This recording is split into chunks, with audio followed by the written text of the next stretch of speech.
안녕하세요.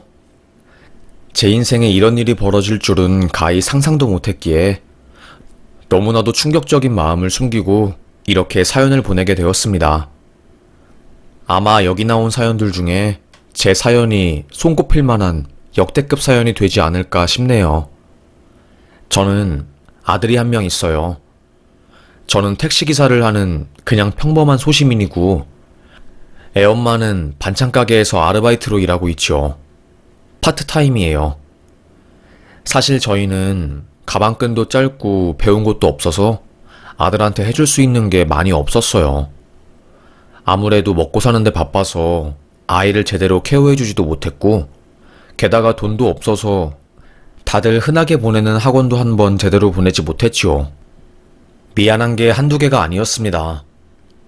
아들은 그럴 때마다 아니야, 나는 엄마 아빠가 있어서 그 자체로도 그냥 감사하고 참 좋아. 그러니까 나한테 잘 못해줬다고 하면서 미안해하지 않아도 돼. 알겠지? 이렇게 말을 할 정도로 속이 깊은 아이였습니다. 어릴 때는 공부를 잘 못했어요.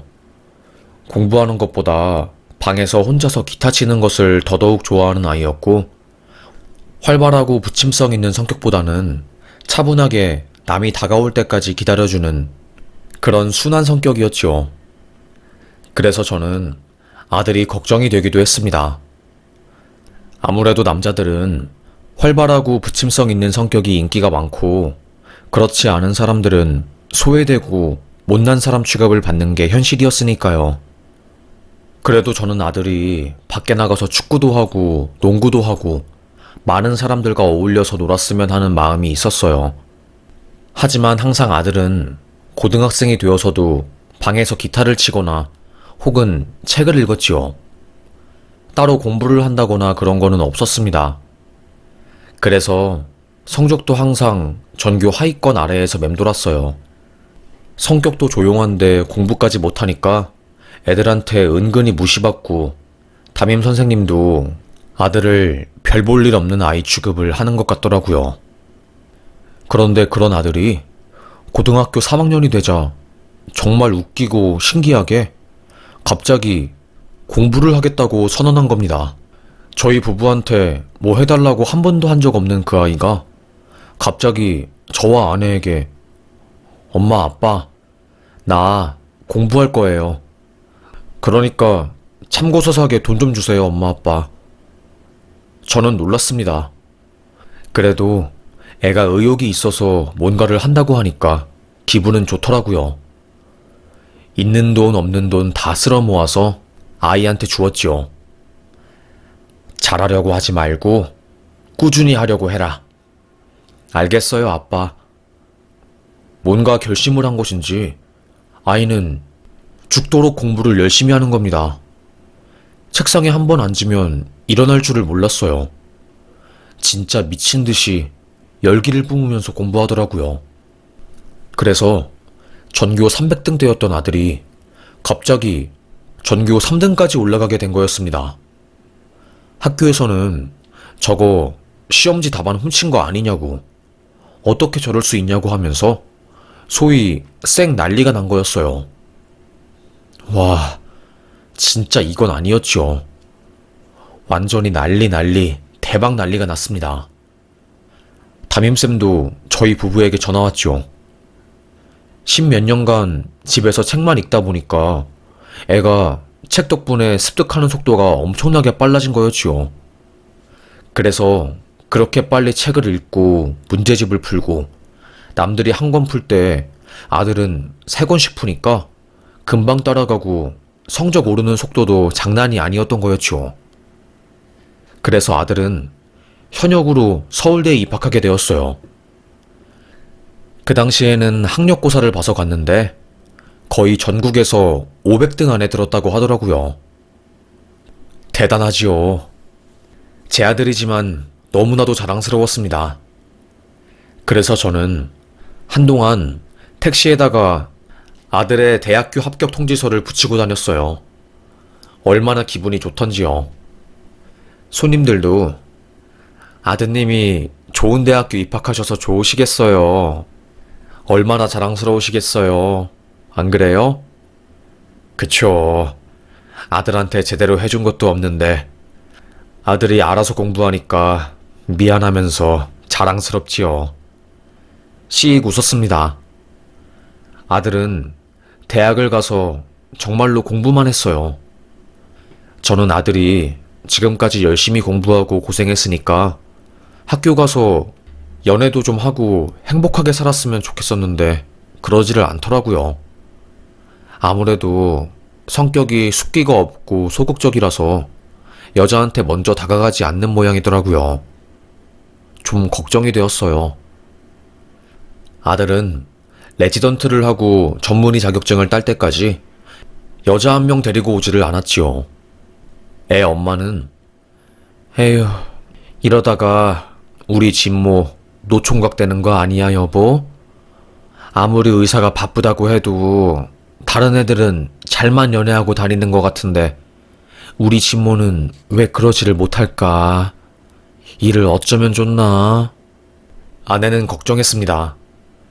하지만 저는 여보, 그렇다고 해서 애를 닥달하거나 그러지는 마. 지도 다 생각이 있잖아. 대학도 그랬잖아. 지가 알아서 정신 차리고 공부해서 학교 가고. 사실 저희 아들이 서울대에 갔다가 2년 정도 다니고 자퇴를 했거든요. 의대를 간다고 공부를 했던 겁니다. 그것도 저희 몰래요. 합격하고 나서 알려주더라고요.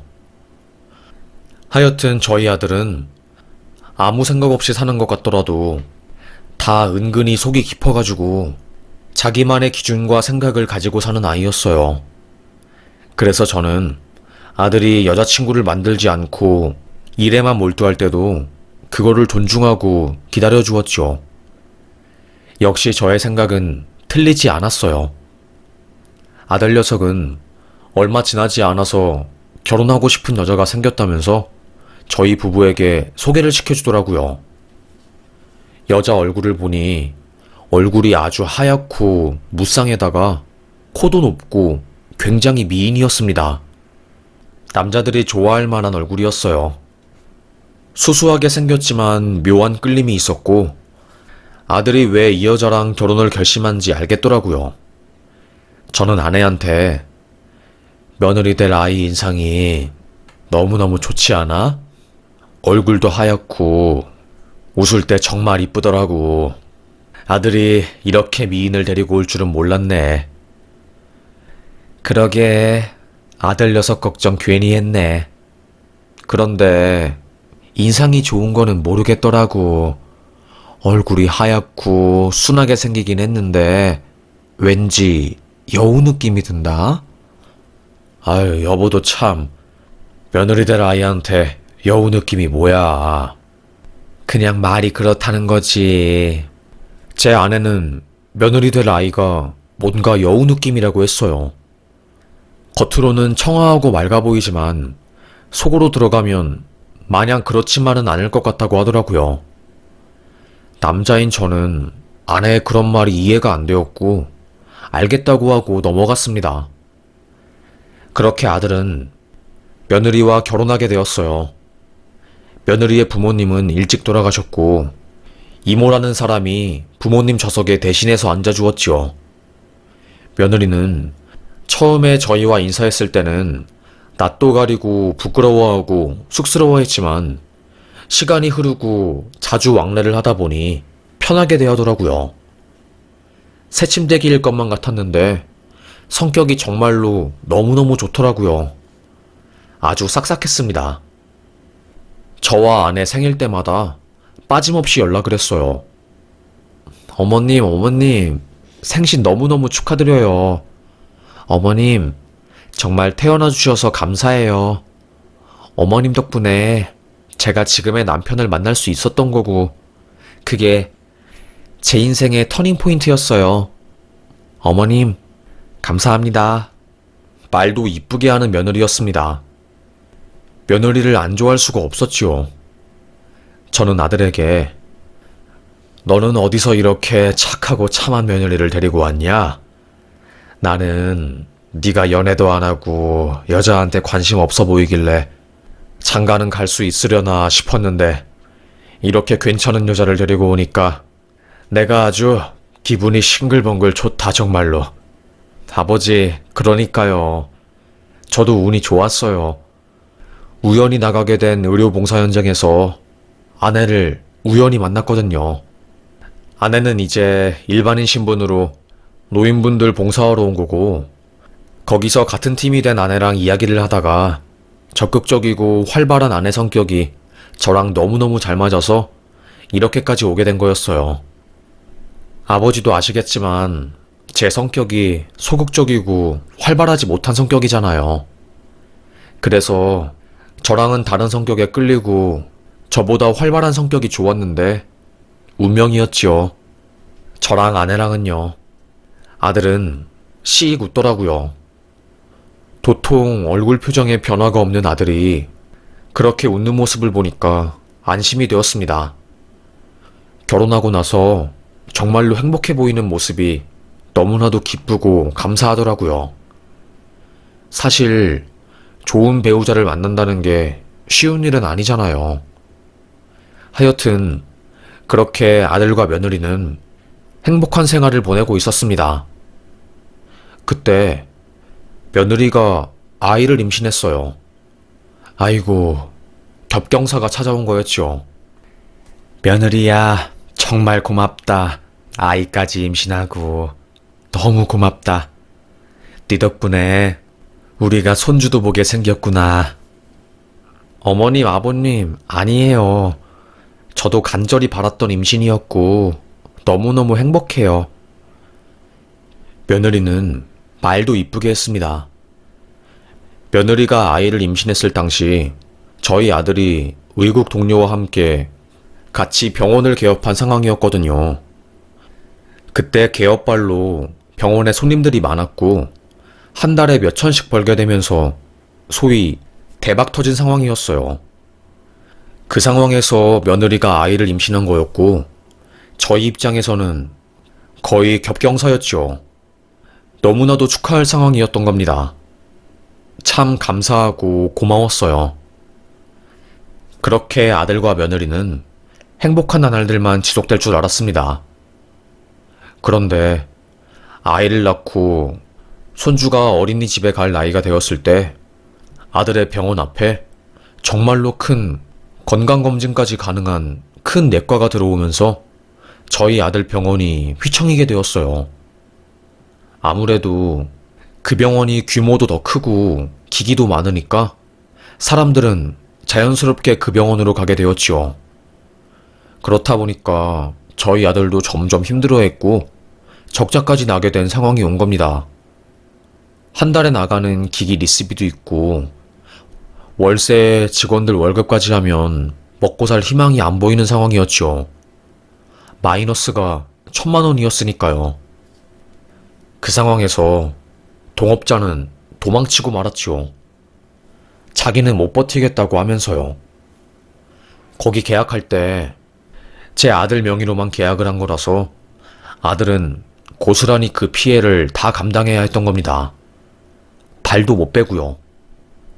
그래서 며느리는 아들의 카드로 백화점에 가서 항상 쇼핑하고 분풀이하고 그런 걸로 즐겼는데 그걸 못하게 생기고 집에도 생활비가 없으니까 다시 회사에 들어간 모양이더라고요.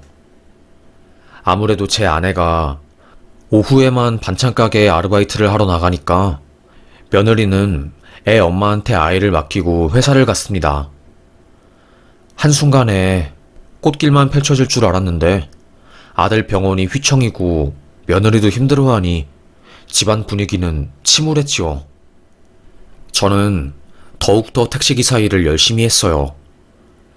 제가 돈이라도 많이 벌면 그래도 아들네 부부에게 좀 힘이 되지 않을까 싶어서요.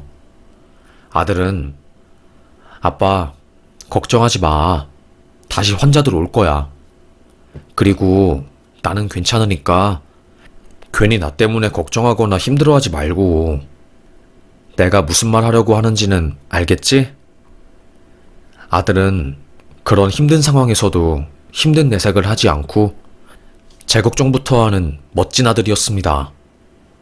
얼마나 고마웠는지 몰랐어요. 그렇게 힘들어하는 아들과 며느리, 그리고 이제는 아장아장 걸을 수 있을 정도로 커버린 손주와 함께 제주도로 놀러 가려고 했어요. 비용은 제가 전부 다 대고 가족여행을 가려고 날짜를 물어보니 며느리가 아버님, 제가 그때 출장이 있어서 못 갈 것 같아요. 당분간 너무 일정이 바빠서 시간 빼기는 힘들 것 같아요. 다음에 어느 정도 상황이 안정되면 그때 함께 같이 가는 걸로 해요, 아버님. 아무래도 며느리가 일도 하고 바쁘게 살다 보니까 이틀씩 시간을 빼는 게 쉬운 일은 아니었어요. 할 수 없이 제주도 여행은 다음으로 미루었습니다. 그렇게 저는 여느 때와 다름없이 택시 운전을 했어요. 아무래도 그 당시 집이 어려웠다 보니까 제가 야간까지 운전을 하면서 할증료 받아가면서 돈벌이를 했습니다. 그날도 마찬가지였어요. 제 인생에 크나큰 사건이 터진 바로 그날이요. 원래는 천호 쪽에서만 택시를 왔다 갔다 해도 손님이 많이 탔거든요.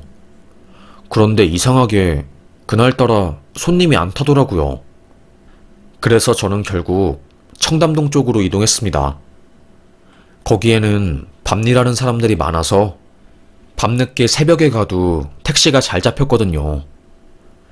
청담 쪽에 이제 사람들이 건물 쪽에서 나오는 길에 택시를 세우려고 하는데 저기 옆에 도로에서 술에 쩌든 여자가 비틀거리면서 택시 거리며 무단횡단을 하더라고요.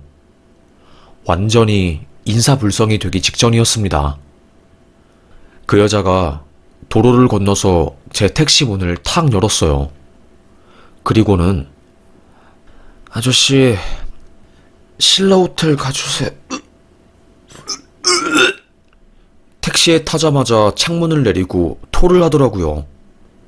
와, 진짜 뭔 이런 여자가 다 있나 싶었습니다. 그런데 얼굴을 자세히 보니까 흐트러진 머리카락 사이에서 보이는 이목구비가 저희 며느리였어요. 진짜 깜짝 놀라서 심장이 튀어나올 것 같았어요. 그거 아시나요? 너무 놀라면 심장이 뛰는 소리가 귓가에까지 들리고 몸에 힘이 빠지는 것을요. 제가 딱 그랬습니다. 진짜 몸에 힘이 빠지고 심장이 너무 빨리 뛰어서 귓가에 소리가 다 들릴 정도였어요. 술에 떡이 된 며느리는 저를 못 알아보는 듯 하더라고요. 속으로 아니, 술에 취했으면 집을 가야지 왜 신라 호텔을 가라고 하는 거야, 도대체가? 그리고 오늘은 며느리가 출장을 간다고 제주도에 못 간다고 한 날 아닌가? 도대체 어떻게 된 거지? 저는 뭔가 며느리가 우리 가족에게 숨기는 게 있구나 라는 것을 직감적으로 알았어요. 그래서 바로 며느리를 택시에 태워서 신라 호텔 쪽으로 가고 있었지요. 술에 취한 며느리는 뒷자리에서 벌렁 누워서 통화를 하고 있더라고요. 지금 세탕 뛰러 간다고요. 몰라요. 지금 토할 것 같아. 일단 호텔 가서 일 끝내고 이야기하자고요. 몰라. 나 지금 정신없고 술 때문에 머리 너무 아프니까 말 시키지 마. 세탕을 뛰러 간다고? 그게 무슨 말이지? 저는 알 수가 없었습니다. 그렇게 호텔 앞에 도착했고 며느리는 현금을 저에게 팍 던지며 나갔어요. 비틀비틀거리는 며느리는 금방이라도 넘어질 것 같았지만 그때 호텔에서 나온 한 남자가 며느리를 부축하고 위로 올라갔습니다. 와, 진짜 도대체 이게 어떻게 된 일인지 어안이 벙벙하더라고요. 아무리 생각해도 이건 아니었고 오늘 며느리의 실체를 좀 밝혀야겠다고 생각했습니다. 그래서 저는 아내에게 전화했어요. 당신, 나 오늘 야간 택시 늦게까지 하다가 갈 거니까 나 기다리지 말고 자고 있어. 여보, 너무 무리하지 말고 적당히 운전하다가 와요. 알겠어요. 그리고 저는 신라 호텔 앞에 택시 대기하는 곳에서 밤을 꼬박 샜어요. 신라 호텔 입구 앞에서 계속 그곳을 지키면서 며느리가 나올 때까지 보았지요. 아침 8시, 며느리는 어떤 남자와 손을 잡고 그곳을 나왔습니다. 소름이 돋았어요. 그 남자는 며느리보다 좋기 20살은 넘어 보였습니다. 와, 역겹더라고요. 그 둘은 검은 색깔 세단을 타고 어디론가 갔습니다. 그 현장을 제가 놓칠 수는 없었어요. 졸졸졸 안 들키게 따라가 보니 세단이 멈춘 곳은 백화점이었습니다. 그날은 백화점이 휴무하는 날이었어요. 그런데 그 안으로 들어가더라고요. 알고 보니까 백화점은 휴무날 진짜로 백화점이 휴무하는 게 아니라 극상위권 VIP 손님들 쇼핑할 수 있는 시간을 만들어주는 날이더라고요.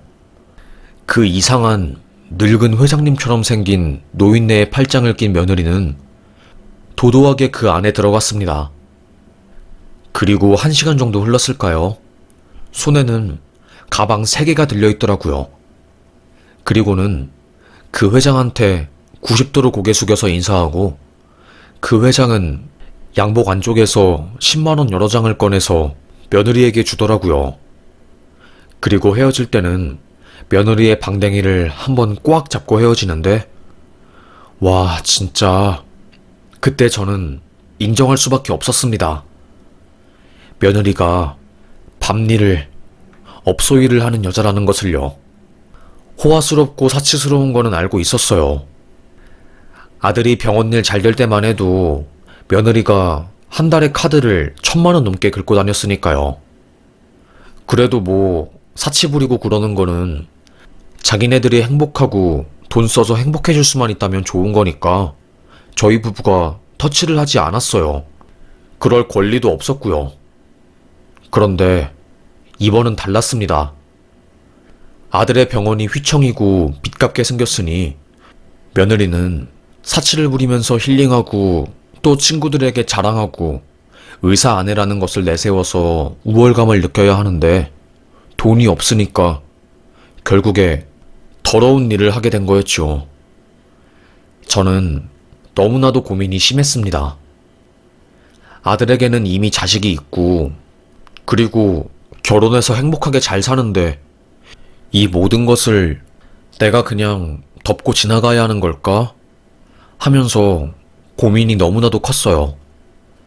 아내한테 이걸 말하면 아내는 노발대발하면서 며느리 머리채를 잡을 텐데 어떻게 할까 싶었습니다.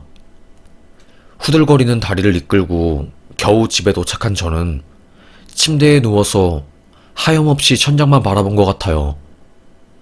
복잡한 머릿속은 쉽사리 정리되지 않았습니다. 제가 일도 안 나가고 3일 넘게 그렇게 죽은 사람처럼 누워서 천장을 보고 있으니 아내가 제 곁에 와서 한마디 하더라고요. 아니, 당신 도대체 왜 그렇게 죽은 사람처럼 누워있어? 도대체 무슨 고민인데? 저번에 당신 택시 일한다고 해놓고서는 새벽에 들어온 것 같은데 그때 무슨 일 생긴 거야? 말 좀 해봐. 당신 그게 아니라 정말 큰일 났는데 이걸 어떻게 설명해야 하지? 뭔데? 답답하니까 질질 끌지 말고 말 좀 해보라고. 며느리가 바람났어. 며느리가. 뭐? 그게 무슨 소리야? 정말이야? 아니, 갑자기 바람났다니 어떻게 그 사실을 한 건데? 진모는 알고 있어, 그 사실? 모르고 있는 것 같아. 저는 아내에게 자초지종을 설명해 주었고 아내는 그제서야 며느리 관상이 살짝 쎄했다고 여웃기가 있었는데 결국 이렇게 되었다고 하면서 가슴을 퍽퍽 치더라고요. 어쩌면 좋냐고 하면서요. 손주가 너무나도 사랑스럽게 행복하게 잘 살고 있는데 우리가 입을 다물어야 할지 5만 가지 고민이 시작되었습니다. 그렇게 거의 3달은 모른 척하면서 살았어요. 며느리는 두 얼굴을 싹 감춘 채 싹싹하게 저희에게 대해주었고요. 정말 무섭다 라는 생각이 들었습니다. 실체를 알고 나니까 며느리가 저희에게 하는 행동 모든 게 소름이 끼치더라고요. 가식적으로 보였고 정말 무서웠습니다. 그렇게 시간만 하염없이 흐를 때 갑자기 아들이 저에게 그러더라고요. 아빠, 사실 나 아내랑 이혼 생각 중이야. 뭐? 그게 무슨 소리야? 아내는 내가 이걸 아는 걸 모르는데 내가 아내 핸드폰에서 아내가 다른 남자랑 교제하는 것 같은 그런 거를 발견했거든. 어? 그게 진짜야? 정말이야? 아빠. 나도 믿기지 않는데 진짜더라. 믿기 싫었는데 진짜더라. 그때 저는 아들에게 제가 알게 된 며느리의 실체에 대해서 알려줬습니다. 제 이야기를 들은 아들은 아내의 과거가 그 정도일 줄은 가히 상상도 못했다고, 어떻게 이럴 수가 있냐면서 정말 망연자실했어요. 그리고 아들은 집에 가서 며느리의 핸드폰을 막 뒤졌고 거기서 정확한 상황을 알게 된 거였지요. 성격이 소심하고 내향적인 의사인 제 아들. 의도적으로 술집에서 일하는 며느리가 인생 바꾸고 싶어서, 그래서 의사들이 자주 가는 봉사 모임에 참여해서 그 중에서 가장 순수해 보이고 여자 안 만나본 것 같은 남자인 제 아들을 콕 집은 거였어요. 그래서 꼬신 거였고, 아무것도 모르는 순수하고 순진한 제 아들은 아주 덫에 콱 하고 걸려든 거였어요. 와, 정말 회사를 다닌다는 것도 알고 보니까 술집에 나가서 장부 같은 거 관리하고 여자들 면접 보고 그런 마담 일을 한 거였습니다. 그 일은 이제 밤에 안 나가도 되니까 회사원이라고 속이기 좋았던 거였죠. 얼마나 충격이 큰지 몰라요. 배신감에 치가 떨리고 말이 안 나오더라고요. 결국에 아들은 며느리에게 선포를 했어요. 당신, 밤일하는 거 내가 모를 것 같아? 술집에서 일할 때 허영심 버리지 못하고 늙은 할아버지 쉰내나는 것들 상대하면서 돈 벌었잖아. 당신 정말 너무하다. 나는 당신이 이런 사람인지 모르고 정말 좋은 사람인 줄 알고 최선을 다했는데, 에휴, 됐다. 내가 바보지. 순수하고 순진했던 내가 등신이야. 빼도 박도 못하게 증거를 들이미니 며느리는 아무 말도 못하고 고개만 푹 숙였다고 하더라고요. 에휴, 대체 이게 뭔 일이래요. 저도 며느리 앞에서 호통을 쳤습니다. 아주 술이 떡이 되어서 시아버지가 택시기사인 것도 모르고 호텔로 가달라고 하고, 잘하는 짓이다. 잘하는 짓이야. 역시나 며느리는 고개만 숙이고 아무 말도 하지 못했습니다.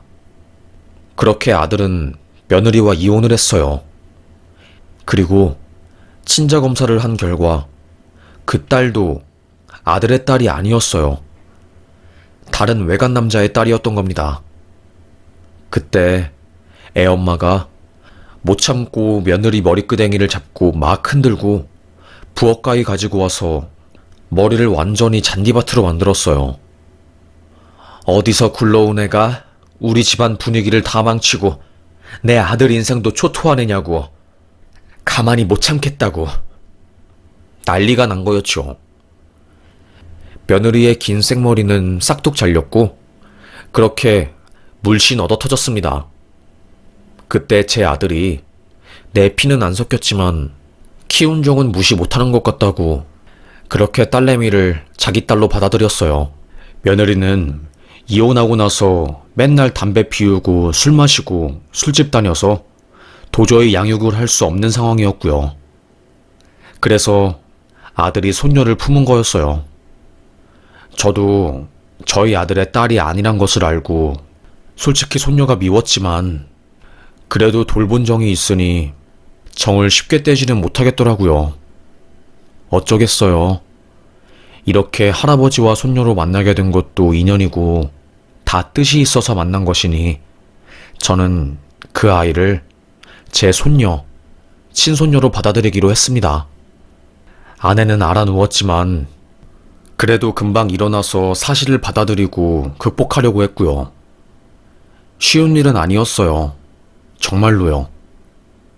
그렇게 아들은 병원을 살리기 위해서 밤낮 없이 일하고 저희 아내가 반찬 가게 일하는 것을 그만두고 손녀 돌보는데 열중을 했어요. 그렇게 살다 보니까 아들의 병원도 다시 살아났고 손님은 예전보다 더 많아졌습니다. 아들 병원 앞에 생긴 곳은 손님을 돈으로 보는데 저희 아들 병원은 손님 한 명 한 명 따뜻하게 대하고 이야기도 길게 하고 전에 나누었던 이야기 같은 것들을 다 기억하고 되물어봐 주니까요. 그래서 결국 오랜 시간이 걸렸지만 그 진정성이 통해서 성공하게 된 것이었죠. 얼마나 다행이었는지 몰라요. 그렇게 아들은 빚을 다 갚고 정상적으로 다행히 잘 병원을 운영하게 되었습니다. 손녀도 밝고 착하게 자라주었어요. 이따금씩 엄마는 왜 없냐고 물어보았지만 잘 설명을 해서 성숙하게 아빠와 엄마가 이혼한 것도 받아들이고 참 다행이었지요. 그러다가 손녀가 훌쩍 크게 되었고 아들도 내일 모레면 반오십을 바라보는 나이가 되었어요. 힘든 일은 과거가 되어버렸고 나름대로 안정기에 들어서서 인생을 편하게 살 날만 남았던 아들에게 청천벽력과도 같은 일이 벌어지게 된 겁니다. 바로 아들이 간암이라는 거였어요. 간이식을 해야 한다는 말에 저희 가족은 모두 충격에 빠졌죠. 의사인 아들은 환자 몸만 돌보다가 정작 자기의 몸은 돌보지도 못하고 그렇게 쓸쓸하고 외롭게 병마에 빠져들게 된 거였습니다. 아들에게 간이식을 해줄 수 있는 사람은 없었어요.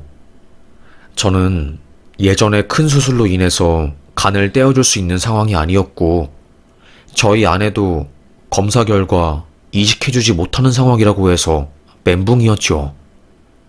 길 가던 사람에게 우리 아들 아프니까 간이식 좀 해달라고 할 수도 없는 노릇이었고요. 여러모로 정말로 큰일 났었습니다. 그때 손녀딸이 그러더라고요. 아빠, 할아버지, 할머니, 제가 해드릴게요. 간이식이요. 제가 할래요. 검사 받을래요. 그런데 문제는 손녀는 자기가 아빠의 친딸이 아니라는 것을 모르는 상황이었지요. 검사를 하면 자신의 출생의 비밀이 다 드러날 텐데 큰일이었습니다. 하지만 강력한 손녀딸의 요구로 인해서 손녀는 검사를 받게 되었고 그때 손녀딸이 아빠에게 간이식을 해줄 수 있다는 판정이 나온 거였어요. 요즘은 혈액형이 달라도 해줄 수 있더라고요. 그때 이제 자기가 아빠랑 엄마 사이에서 나올 수 없는 혈액형인 것을 안 순간 손녀딸이 아들에게 자기 어떻게 된 거냐고 물어보았고 아들은 힘겹게 모든 이야기를 해준 거였어요. 아빠가 엄마랑 이혼할 수밖에 없었던 이유, 그리고 네가 나의 친딸이 아니고 엄마가 바람 피워서 낳은 다른 남자의 딸이라는 것도요. 사실 아들은 그 말을 할 때 딸이 자기에게 화를 내고 왜 속였냐고 뭐라고 할 줄 알았대요. 저도 그랬고요. 어마어마한 배신감에 손녀딸이 잘못 삐뚤어지면 어떻게 하지? 하고 걱정이 컸습니다. 그런데 그 이야기를 들은 손녀딸은 되려 환하게 웃으면서 그럼 내가 아빠의 친딸이 아닌데도 날 이렇게 키워주고 내게 무한한 사랑을 준 거야? 아빠 어떻게 내게 그렇게 엄청난 사랑을 줄 수 있어? 아빠, 정말로 고마워. 아빠, 너무 감동이야. 손녀딸은 어른들의 예상과는 다르게 너무나도 놀랍고 감사한 표정을 지으면서 저희에게 고마움을 표한 거였습니다. 그리고 제 아내에게 볼뽀뽀를 하면서 할머니 감사해요. 내가 친손녀가 아닌데도 이렇게 날 사랑해주고 나 키워주고 어떡해. 정말 나라면 못했을 것 같아요. 할머니 고마워. 진짜 내가 이 마음 잊지 않고 다 갚을 거야. 손녀딸은 그렇게 사랑스럽게 말을 해주었습니다. 저희 가족은 다 눈물바다가 되었지요. 사실 아이 키우면서 힘든 적도 많았고 너무너무 마음고생 많이 했는데 그래도 다 키우고 나니까 저희 가족에게 가장 웃음을 많이 주는 존재는 바로 손녀딸이었죠. 사실 마음 한켠에는 친손녀, 친딸이 아니라는 것에 대한 아쉬움 이런 게 있었는데 이번 일로 인해서 그런 마음이나 생각은 싹 없어졌습니다. 참 신기했어요. 그렇게 손녀딸은 아들에게 간이식을 해주었고 제 아들은 죽음의 문턱 앞에서 딸아이 덕분에 목숨을 살릴 수 있게 된 거였어요. 거의 기적이었죠. 이러한 순간을 바라고 손녀를 키운 건 아닌데 정말로 저희의 간절한 마음, 손녀를 잘 돌보겠다는 간절한 마음과 행동들이 너무나도 큰 행운이 되어서 저희에게 돌아온 거였습니다. 하마터면 고아원으로 갈 뻔한 그 아이를 거둔 저희 가족, 그리고 그 아이 덕분에 목숨을 건진 아들. 기적이라는 말 외에 어떤 말로 이 순간을 표현할 수 있겠어요. 이건 기적이었죠. 그렇게 엄청난 기적을 안고 저희는 지금 행복하게 살고 있네요. 너무나도 원망스럽고 미운 며느리. 그런데 그 며느리가 낳은 아이가 우리에게 이렇게 큰 기쁨과 행복을 줄 줄은 상상도 못했습니다. 너무나도 감사하고 행복합니다. 이제는 저희 아들을 버리고 그 더러운 짓을 한 며느리가 밉지 않아요. 오히려 고마운 존재가 되었고 저희의 관계를 끈끈하게 만들어준 것 같네요. 참 나쁜 일은 나쁜 일대로 또 교훈과 씨앗을 준다고 하던데 그 말이 이제는 뭔지 확실히 알 것 같습니다. 세상에 마냥 나쁜 일도 마냥 좋은 일도 없는 것 같아요. 그게 세상이 돌아가는 법칙인 것 같습니다. 그래서 저 슬픈 일이 생겼다고 해서 슬퍼하는 것보다는 이것 또한 나에게 어떤 기회가 되려고 하는 거구나 하고 생각하고 넘기려고요. 참 인생이라는 게 쉽지는 않지만 그래도 끝까지 살아볼 법합니다. 제 나이에 이런 행운이 오게 될 줄은 몰랐네요. 아들 이혼할 때만 해도 인생이 망한 것만 같았는데. 하여튼 저의 이야기를 들어주셔서 정말 감사합니다. 저는 사연 여기서 마치겠습니다.